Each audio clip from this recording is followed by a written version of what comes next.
السلام عليكم والله قالقة دمتوني السلام يا وحن الله هاي إن هبي وناخسن إيد وناخسن إيد موارك إن أصحابتي قالية أنت لاقي صارت الشير كومنتي أنت إيش شير قريسي أدي لو ما سنتي أول كنا مجو ذكره إن وحربا إن يعقوب ميديا شو أو يوتيوب كي هراء عن هذا أنا وضع عايدين وحنا قضي معناها إن قف باب كأرض سماستيبا أنت اللينكي لسوديجي anyway يوتيوب كالسحن إن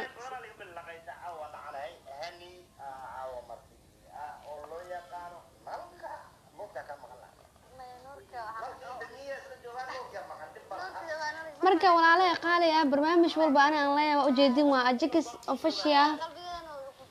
meesha ay daawaneysaan in maxay Yackoon u shargaray anigana waxa waaye intaan ka tirsanaa faad mininkeyga inta waaye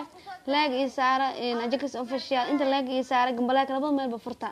saamacna igu aragtiin oo igu aragtiin in barnaamijkaani Yackoon muhiimada oo sameeyay waxay ahayd waxaan u sameeyay nin fanaan ah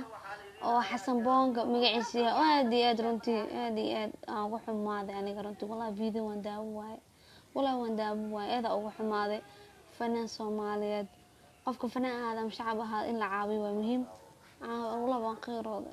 إلهي لو بان داوان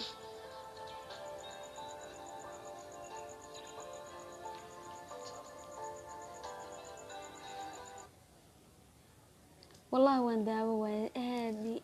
إذن أقل خيرات آدي والله وان كحمالي مركا داد عشا فيديو وان أو دما يستيرن إنا داوتيد واحد إيمانيسا جدين أجيكس أوفيشيال إيمانيسا وكداوانيسان فيديو oo dhameystiran kooxda shareero ka tirsanaa kooxda durdur kooxooyinkii hore soo jiray ayuu ka tirsanaa fanaanka Soomaaliyeed wallahi waxaan ku dhahnay wallahi waan halwaa maalinkaas ilaa hadda taa isku sii u damaqan waa si habeen barnaamijkan habeen horan qabanay marka isku si ayaan u damaqada habeenkaas marka walaal lama fiiri karo marka walaalaha intii ina caawisi markan dadka Soomaalida waa dad qalbi fiican oo mar walba dadka caawiya marka waxaan dhihi lahaa hadda fanaankaasi in cidna u maqnaceyna u maqna wuxuu kaliya caawinaadkiisa waa Soomaalida inaad caawisiin fanaaniinta waliba qaasatan la hadlaya qofka waxaan leeyahay fanaan ayaa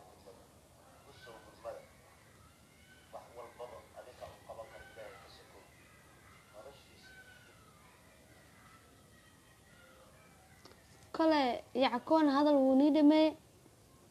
anigana hadal waan niidamay haddana hadalka waan ugu soo celinayaa in numberka oo laga helayo fanaankan in meesha wuxuu ku qoran yahay linkiga hoos ku qoran yahay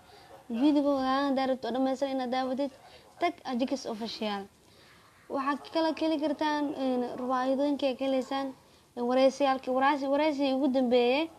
waan ka qaaday in hibo oo labada yaqaano oo ku soo shaqeysay durdur media oo u shaqeysay haddana waxay ka tirsan teamka Ajikis official haddana waxay ka tirsan tahay Ajikis official Lilofna way ka tirsan tahay Lilof media marka iyo Rasha iyadana youtuber ah oo makeup artist na ah marka walaalahay soo dhaweeya qof walba waxaan ku caawinaad u baahdo marka anigana waa si hore u sheegayba marka intaad iga heleysaan Ajikis official magaalada uu shidnaa hibo waa taqaaniin hibo kale waa tayisho hibo degan waxaan ku yiri soo dhawaad hibo walaashay qaale aadan u dhawaabaa ama santaa dhammaan inta ku xiran Ajikis official aadan salaamaya kale waxaan way aadan ugu faraxsanahay caaw inaan ka soo jeedo marka waad arkaysaan hibo way qabtaan barnaamijka dhameystiran dad u baahan tahay please tag Ajikis official like-na ha iloobin share-na ha iloobin comment-na ha iloobin waad maasantiin dhamaanteen aniga intii like saartay hadda inta like saartay hadda Ajikis like saartay sawir u sheegay dagaxna waan ka tirsanaa teamkiisa dual media center. dual media insha Allah in hal haweenan kasoo hadli doonaa meeshaasna taga leeg soo saara. waxaan kusoo dhaweynayaa walaashay qaali rasha ruuxi soo dhawo walaashay qaali dhawa xabiibto dhawa masha Allah waan faraxsanahay hostaa soo fadhiisto masha Allah special business ka booqdo kaliya masha Allah insha Allah ma santa soo dhaweyntii waan faraxsanahay aka hay shaqada laga rabaa masha Allah aad u faraxsan rasha inay joogto rasha waxaan ku garwaa qof makeup artist marka waa kaas walaalahay qaali ah warka ma badbadinaan fahanteen waa iska baxaa taaganaaba please channelka isku cusubtaan like subscribe comment inta bahayga iloobin aad ma sidii dhamaantoon jeclaayaan